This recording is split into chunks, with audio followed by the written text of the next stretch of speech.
At the end of the day, it's not about what you have or even what you've accomplished. It's about what you've done with those accomplishments. It's about who you've lifted up, who you've made better. It's about what you've given back. Denzel Washington. Welcome to Inspire Vision. Our sole purpose is to elevate the lives of others and to inspire you to do the same. Birgitta, welcome to the show. Hi, Dr. Dog. Thank you so much for having me on your show. Hey, it's great to have you. And where are you living right now? On the other side of the globe from you, I'm in Spain. I'm in the Costa Blanca. Oh, wow, that is so exciting.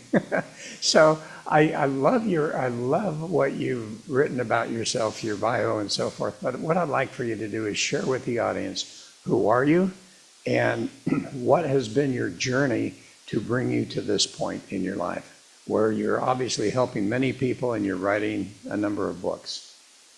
Yeah. So, well, you're asking me a question. So it's like, well, I'm like you, just this consciousness in this body having a human experience, right? But no, but yeah, I mean, I still have one foot in the corporate world, but I am a channel. I'm a light language healer, which is like people are like, what? What are you? What's light language? And so it's a different healing modality, and it's pretty it's alter as you would call it alternative, but it's ancient. And it's all about the DNA activations, repairs, and it's so healing, but your mind is not going to comprehend it, but your soul understands the light coach just beautifully. And it's just using my voice box. And it sounds like gobbledygook. It sounds like gerbil language, but that's okay. So, and then I'm a soul empowerment coach as well, but I've studied so many healing modalities to get to where I am today because my life was marred with trauma. That's what I signed up for. Well, and you don't have to get into the specifics, but kind of share what your life has Yep. been like and what finally brought you to this point where you've studied Yeah. and you've recognized your talents and so forth. Oh, my life's been what I would call a roller coaster on steroids, quite literally. And I mean, we all go through different types of trauma and pain, and whatever we go through, whatever pain we go through, it's not about hiding away and thinking, why is this happening to me? But it's rather, actually, you know what? Why is this happening for me? Because many people remain in that victimhood. And I'll put it in a nutshell, because people will say, yeah, but maybe you didn't go through that, or maybe you didn't go through that. But I mean, I was abused by a friend of the family when I was about 10 years old. I lost my dad when I was 14 to coronary heart disease, but he knew he was going to die and he didn't take his medication. So what was it, a form of suicide? Well, I guess he just walked out alive. And I was bullied in high school because I was 5'11". I was super skinny. And kids copied my homework. And I had no self-worth, absolutely none. I would look in the mirror and just hate myself.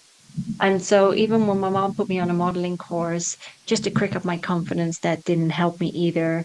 And my stepdad passed away when I was about 25 to cancer.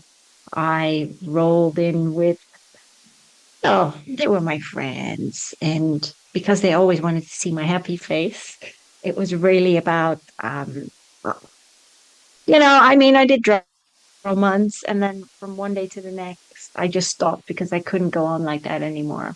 But because I carried all this trauma with me and I didn't heal, I rolled into dysfunctional relationships. And it was only until 2009 when I really hit rock bottom with another broken bird that I had attracted, because I was a broken bird, and that I really hit rock bottom. And he was a part-time crack addict, something I didn't know. But I think my fault at the time was that, it's not really a fault, it's an experience, is that I tried to save the, we need to allow people to walk their own path. we don't always do that because we like to mold them to our own liking. And it doesn't work that way because at the end of the day, I was also hurting myself because I was walking through hell to try and save someone. And he's doing very well now, but he was held for ransom by the Dutch Crips in Holland. And so I helped the police, and he was deported back to the US all those years ago. But like I said, he sorted out his life finally. And that's when I commenced walking the holistic path because I downed a whole box of ibuprofens. And well, I woke up the next day and it was kind of like a lame attempt at my own life. But I went to see a counselor, and all the counselor said to me was like, well, you're strong enough, you'll be okay. And that wasn't working for me. And so that's when I did the research and I found a Reiki healer. And that was the start of my holistic journey. Oh, Wow. I look, yeah, Wow. I And honestly, when you talk about being a mystic, what does that mean, and when did you come to that type of realization? And really, what does it mean? yeah, it's kind of because years later when I studied light language healing, because I studied many healing modalities, it's kind of like people have said, well, you're like a mystic. I'm just me. And so because I'm a little bit out there, I travel the astral planes as well. I see a lot of other light beings, and that's part of my normal. And so, yeah, so people call me like, I'm a mystic. I'm a light language healer. I, Okay. yes. What is a light language healer? So, Quite honestly, I've yeah, never heard the term light language healing. So I'd love for yeah. you to explain to me and to the audience, what is that? It's like the cosmic language of love because at our essence, at our core, we are love. And that's our key ingredient. But when we are born and we grow up, we kind of lose that because we're so conditioned and we live a certain way, we act a certain way, but many people do not feel at ease within their own skin. And I call that at a dis-ease with ourselves because our soul is not aligned with our body. And it's all about, well, yeah, it's all about understanding yourself, but it's also about being who you are and being comfortable within yourself. And it doesn't matter what people think of you, it matters what you think of you and how you feel about yourself. Something that people don't always get because they think they have to be a certain way. And I think that's a load of garbage, to be honest. And it took me a long time to figure that out because for me, at the end of the day, it was, I mean, I used to starve myself for years. I used to do that because that was my coping mechanism. And so was working 7 days a week. But light language healing is something that, as I said earlier, on a conscious level, you're not going to comprehend it. Um, but on a soul level, your soul understands the coach just beautifully. And it's me using my voice. I mean, well, it's using my voice box, but it's whatever I get through. And like I said, you're not going to understand it.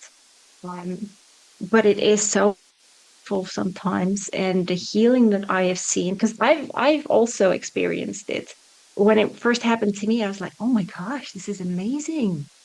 And it really helped heal my knee in one session. The pain was gone. And sometimes you will delve into past lives. And when I do the light language, I will get messages and then relay them. But yeah, I sometimes go into past lives as well, and that gets healed. And many people that quite a few people that I've helped. One overcame her fear, one was in a toxic relationship. And so decluttered her whole home to start again. And another one was able to walk properly again. So it's all different. So is it something that someone can personally take advantage of and learn how to do? Or is this Yes. something that only individuals such as yourself can offer to other people. Nope, anybody can do it. I always say Okay. this, you can do anything you set your mind to. Anyone has these what you call abilities, but it's putting the time and the effort in. So it doesn't matter if you want to study Reiki or any other holistic therapy. You have the abilities within you. But whether you decide to utilize them or open up that package, that is entirely up to you. Okay, so I'm your friend, and I want to learn how I can tap into this light language healing Mhm. process. Yeah. How do I do it? How do I do it? For me, it took a little while too, because it was there. And she's now a friend of mine. She used to be my mentor. And I said to her, look, it's within me. I need you to kick me off that cliff. And so she did several attunements and it was face. And then she started talking light language. And then all of a sudden it just blah, it came out. And I've never looked back since. Okay, I'm still asking, how do So how? I seek Yep. and learn how to do the light language healing?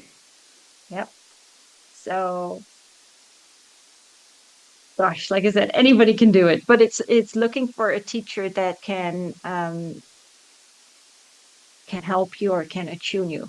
That's how it works. But Okay, with so any, I need someone that's going to actually attune, yes, as you say, attune me and I call help it me to attuning, learn, but yeah, yeah, learn it's more like how to do opening it. up. Yeah, more opening up.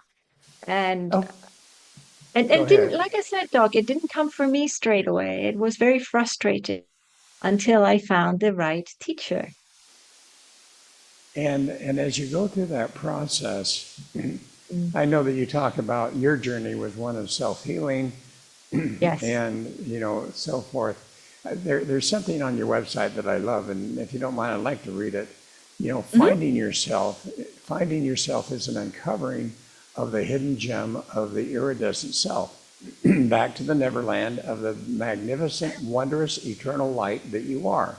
Yep. Life is about recovering the self by removing the layered, labeled conditioning you have adorned the self with, having Mhm. transformed the self into the multi-layered frosted cake. I love that. You are, and reveling in the nakedness of who you truly and awesomely are and always have been. Be not who you are not, but be who you are by defrosting the icing and popping out of the cake merely by alchemizing one's experiences. Okay, so that's a lot of words, but the question is, how does one start to literally remove that multi-layered frosted cake that they are and really start to become that eternal light of who they genuinely are? I Yeah. think there's many words that you can use, that I am Yep. that I am, or just become, Yes. all of those type of things. How does one go about doing that? It's really, first of all, taking accountability for your life. Because people like to deflect a lot and like to blame others. Yeah, this person is doing this to me. This person is saying this about me. Who cares? Yeah. At the end of the day, you have to take responsibility for your life. I've had to do that. And just because I went through trauma in my childhood, when I grew up, I had to learn to forgive. You can keep saying, yeah, but this happened in my childhood. How can I forgive? How can I forgive myself? But it's so important. It's so important to learn to forgive yourself and have compassion, and return to that love for yourself and just be gentle. And we are not. So it was a real process for me. And the other thing is, we've slapped so many labels upon our minds, the fear, shame, guilt. I call them all these red O negatives. And we live our lives according to that conditioning. So, in order to make these changes, it's looking at yourself in the mirror and saying, you know what, I really want to change. I am worthy of change. And I'm deserving of that. I'm deserving of a better life because we all are. But we are either our greatest builders or our greatest destroyers. And, we are creators, we are manifestors, we are energy.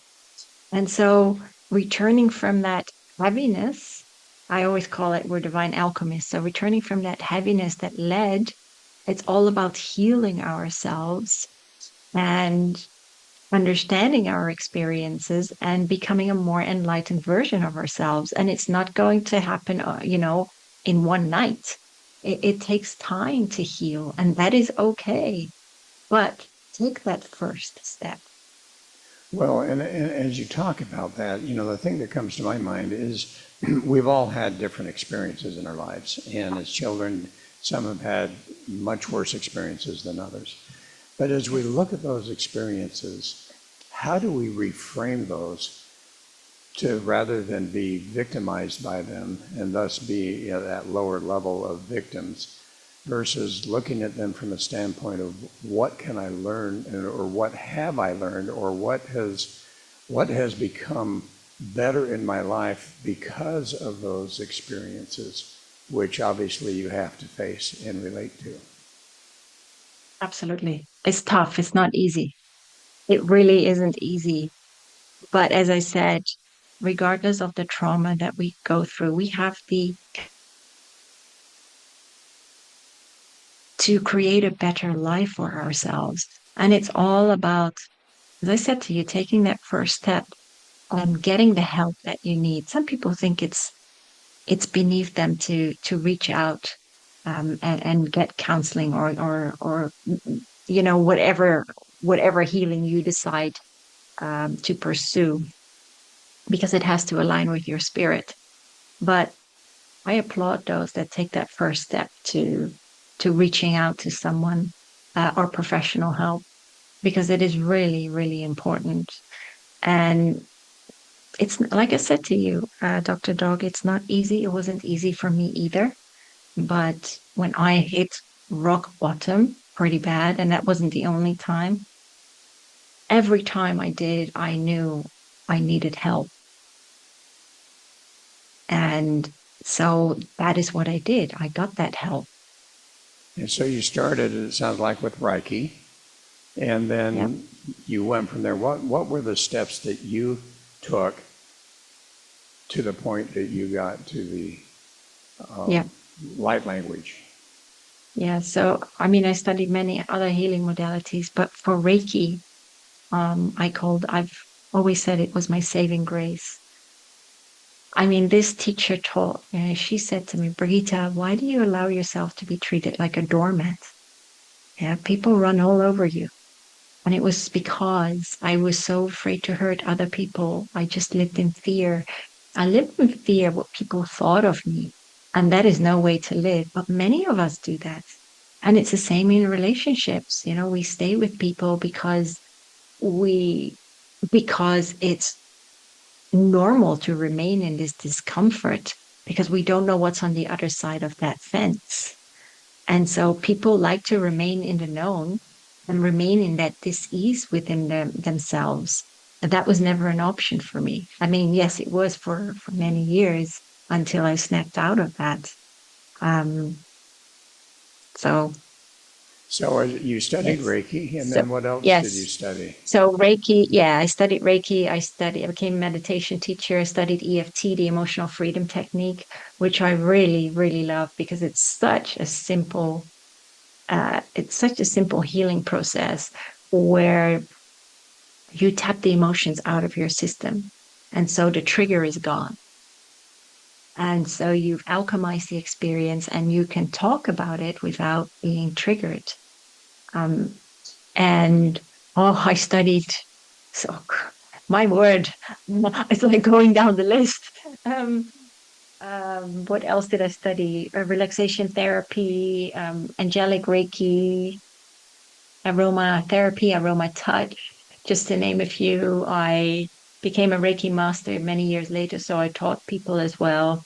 I attuned them. I gave workshops in meditative art by giving a meditation, and then people would paint, and I would explain to them what the painting meant and the relevance to their lives.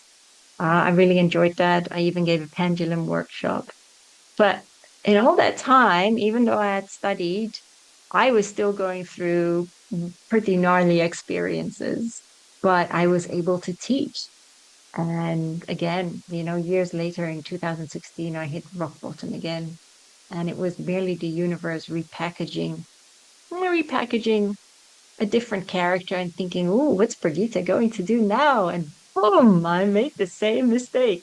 It was really like trying to save someone.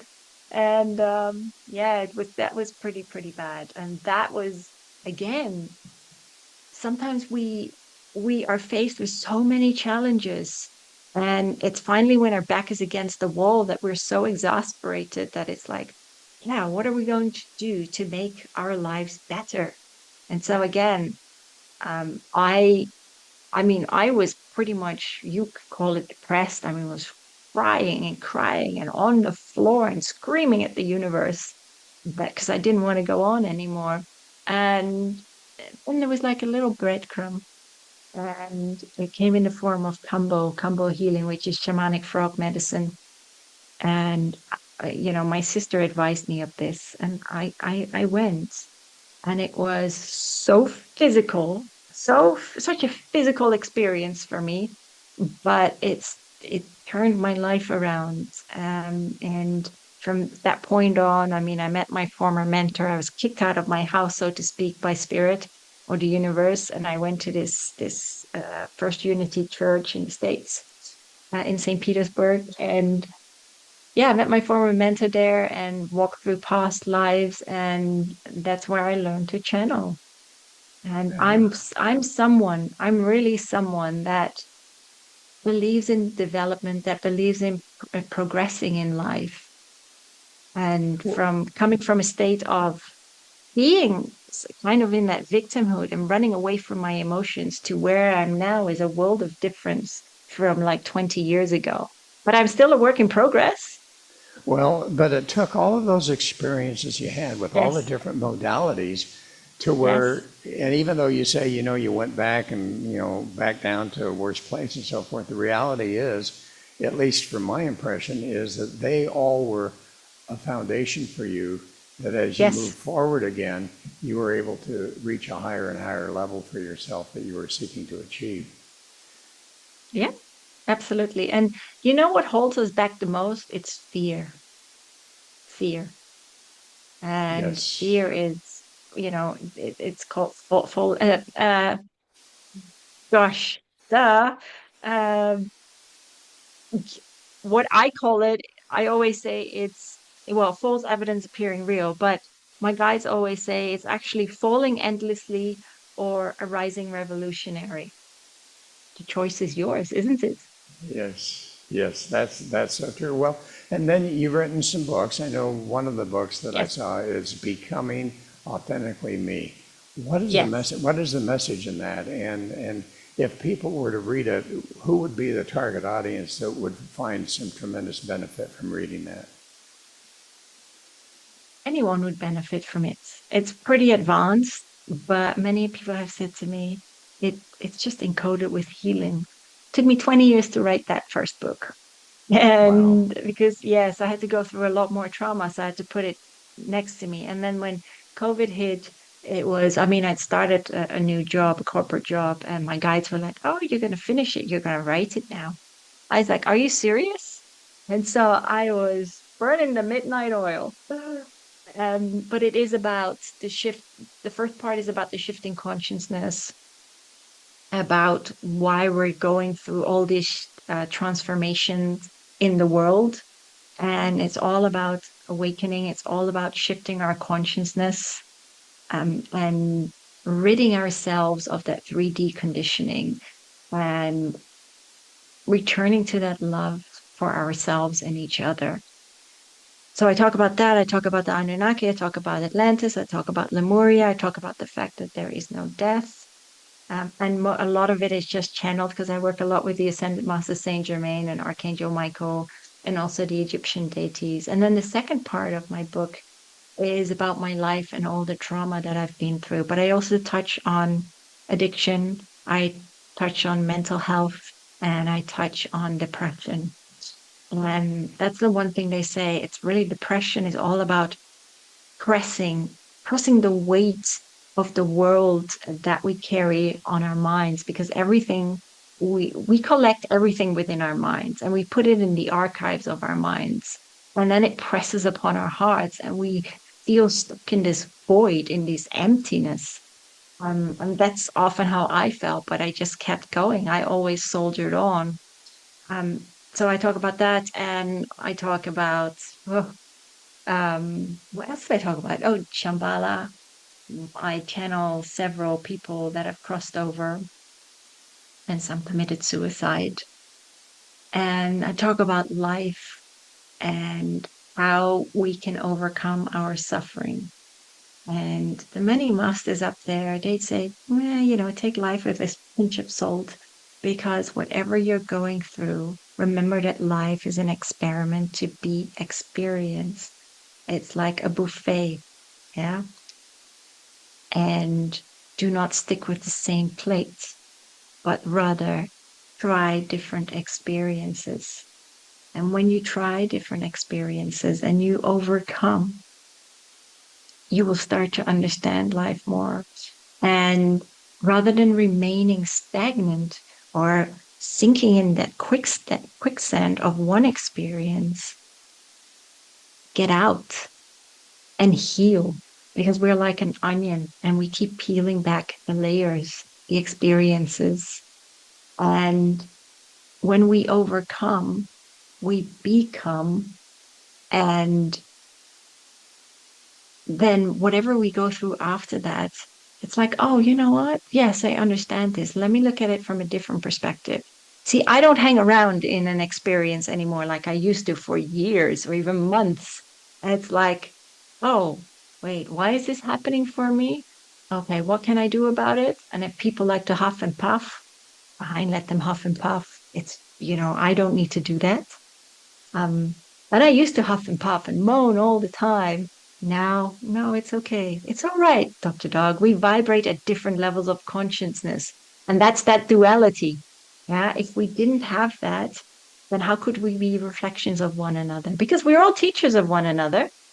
Well, that's right. And you kind of are talking a little bit about this, but you talk about living in the here and now rather than in the Yes. past or in the future. And there's many teachers out there. For instance, being here in Thailand, Buddha, I know, talks about being present in the here and now and not worrying about the past, not worrying about the future.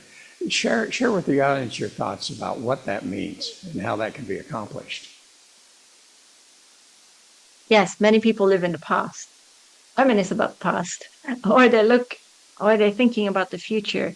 But you need to, and you're right, you need to be present in your body. And that's all about grounding ourselves and being also present in the moment. And grounding ourselves means, imagining roots coming out of your root chakra or a beam of light, and going through all the layers of the earth and just wrapping it around the core of the earth, and just being present within ourselves. Because when we're present within ourselves and in the moment, that is when we create. And that is really important. That's the art of manifestation. It took me a long time to figure that one out, because I was like, yeah, but I worked so hard for this, and why isn't it working out? Because energetically, there was still a kink in the cable. And that's why being present and creating in the now, you will create better tomorrows. And Well, when you heal, go ahead, keep so going. yeah, when you heal your past, then it doesn't trigger you anymore. Well, Yeah, and and I that, think this concept of manifestation, I think you've hit on a really interesting point, that you have to be at a point of here and now and not being affected by past or worry about future to where you literally can manifest because you have become and therefore attracted that back into your life. Yes. Yeah, we are a magnet. We attract exactly what we need for our soul's growth.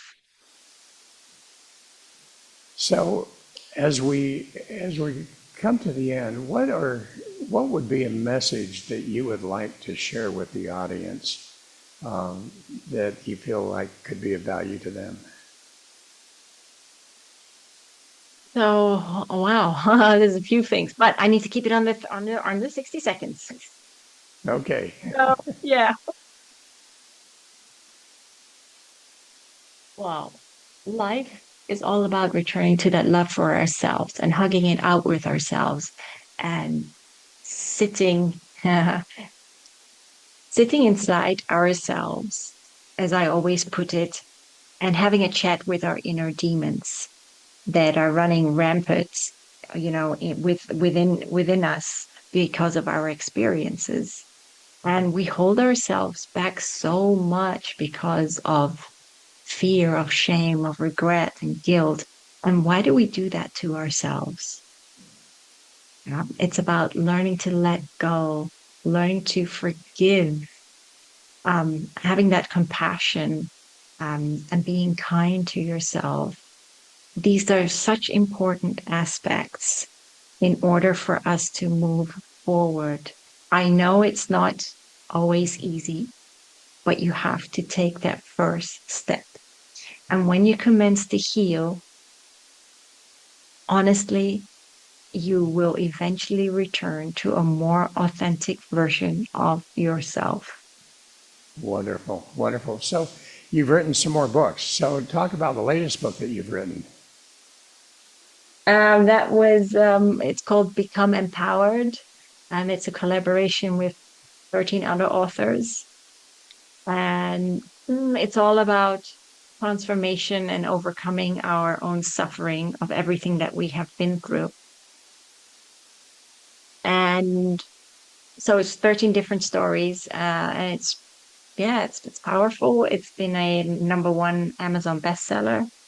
So and that went really, it was like boom in one day. So that was amazing. And then I have Wow. another one coming out in August and another one coming out later this year, which is about my travels to India, learning the art of meditation and breath work, because breath work is so important. It's like rather than reacting, it's like take a pause and take a breath and think before you speak. So we also learned the art of silence and being in service. And I remember this. This is a funny story, but there was this kid, and I'd been, sweeping the floors, and this kid just ran through it, and I was in silence, so I couldn't say anything. But that was at the Art of Living Center in Bangalore. So I spent a couple of weeks there. Was amazing. So in that book, I channel a lot of the Indian deities. I also talk about depression and suicide, relationships, um, romantic and interpersonal relationships. And I talk about Sri Ravi Shankar, who is a humanitarian who I've met as well. Yeah, so it's Fascinating, fascinating. yeah. So how do people find you on the internet? I know they can go to Amazon for your books. How do they find you? You Yes, have a website. yes. My website is powersoulhealing.com. And I'm on Instagram under Universal Light Warriors. And I have a YouTube channel where you can find many of my podcasts, but also snippets of light language healing that you can just listen to. Um, some are to do with toxicity, fear, healing the hurt. And that is under Power Soul Healing. That's it. Wow, that's great. That's great. Well, thank you so much for being on the show. No, I thank you so much for having me. this It's so fascinating. Everyone has such different approaches, and it's so wonderful to be You able do. to share that and let the audience listen to all of these different approaches and find one that actually resonates with them. Oh, absolutely. And you know what? I'll say something. With some people, light language doesn't resonate. And I've never said, but you have to do it. No, you have to do whatever resonates with your own spirit. Whatever modality works for you, and do just that because it's not like one size fits all. No. Well, that's true. That's true. So thank you. And folks, thanks for listening. Hope you really enjoyed it. And we look forward to having you join us again soon. This is Dr. Doug saying namaste.